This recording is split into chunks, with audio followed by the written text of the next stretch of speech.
Merci, monsieur l'ambassadeur, de m'avoir donné la parole. J'interviens ici en tant que doyen des candidats à l'élection du président.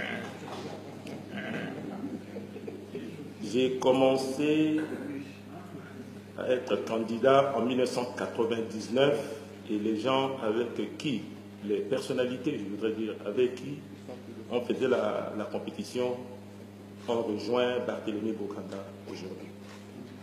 Il s'agit de Feu Ange-Félix Patassé, Feu André Kolimba, Feu Abel Ngumba et beaucoup d'autres. Cette élection de demain aura lieu. Et tout ce que mes collègues sont en train de dire, je considère ça comme des pleurs. Demain, on ira aux élections et probablement, au premier tour, je dis bien probablement, il y aura un gagnant. Sinon, on dépensera encore de l'argent pour le deuxième tour. J'ai dit pourquoi je suis le doyen. Parce que j'ai vu beaucoup de choses. Depuis 1966, j'étais déjà éveillé, jusqu'aujourd'hui. Et je redis encore que l'élection de demain est une élection spéciale. Une élection en or. Parce que parmi nous, il n'y a pas un chef d'État en exercice qui concourt avec nous. Et donc, les problèmes de fraude, ça peut nous concerner tous. En général, c'est celui qui est en exercice, au pouvoir en exercice qu'on accuse le plus de tricherie. J'ai dit que cette élection de demain est une élection en or. Pourquoi? Parce que je pense, à mon humble avis, ça m'engage, c'est la fondation d'une nouvelle république avec des nouvelles femmes et nouveaux, on dit nouvelles hommes aussi, hein, c'est ça? Non. Et de nouveaux hommes.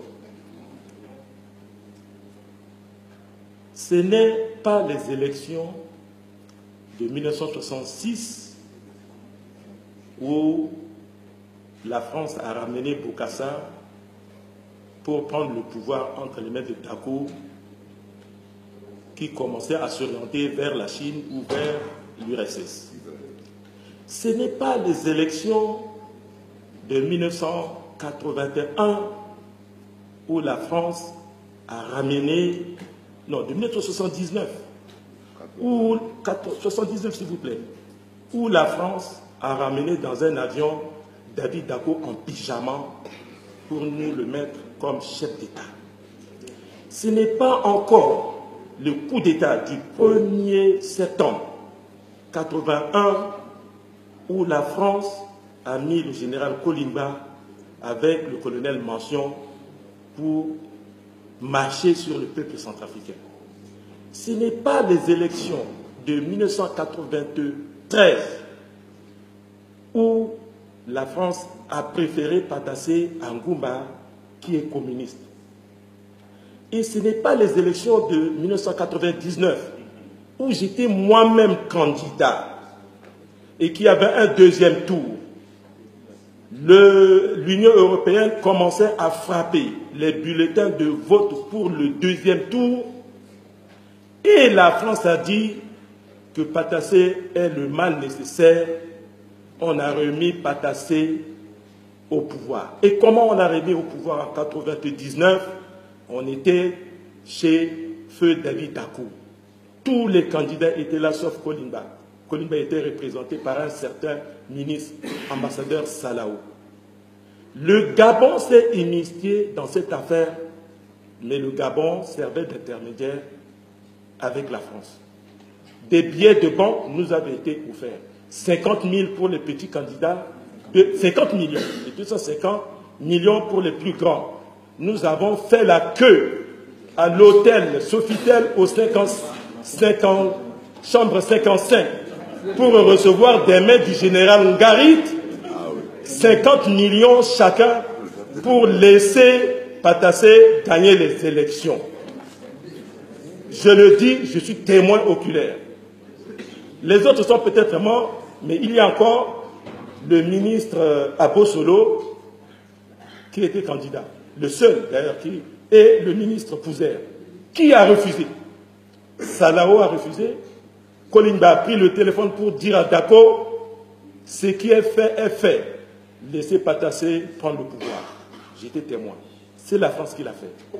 En 2005, en 2003, la France, par l'intermédiaire du Tchad, a ramené Bozézé pour faire tomber Patassé, qui nous avait gagné, normalement, puisque la France a voulu qu'il soit le candidat, comment dirais-je, le mal nécessaire.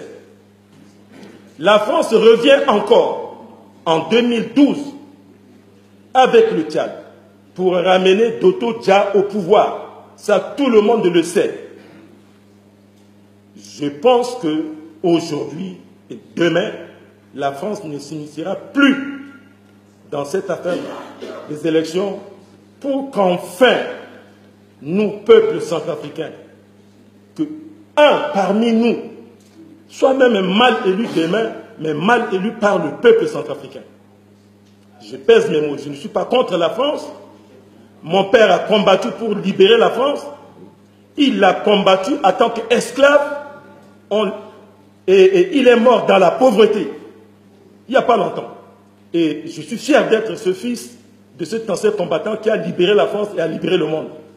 Je demande à la France de nous considérer comme un pays souverain et que le prochain président qui sera élu traite avec la France d'égal à égal. Je vous le dis encore une fois, monsieur l'ambassadeur, même moi, je n'ai pas encore reçu ma carte d'électeur. J'ai toujours le récépissé et demain j'irai voter. J'irai voter pour moi d'abord. Et peut-être, je serai peut-être le gagnant. Je vous remercie. Merci, Fidèle.